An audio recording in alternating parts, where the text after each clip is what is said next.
Pourquoi l'Europe, et en particulier le Royaume-Uni, se trouve-t-elle toujours au centre des cartes du monde, tandis que des endroits comme la Nouvelle-Zélande sont souvent relégués sur les côtés? En réalité, dans le passé, chaque pays réalisait ses propres cartes afin de se placer lui-même au centre.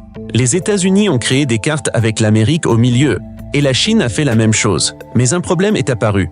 Lorsque le commerce mondial et les déplacements se sont intensifiés, ces cartes n'avaient de plus de sens, car chaque région utilisait sa propre représentation. Les nations les plus grandes et les plus puissantes du monde ont donc dû intervenir. Elles ont décidé de créer une carte commune que tout le monde pourrait utiliser.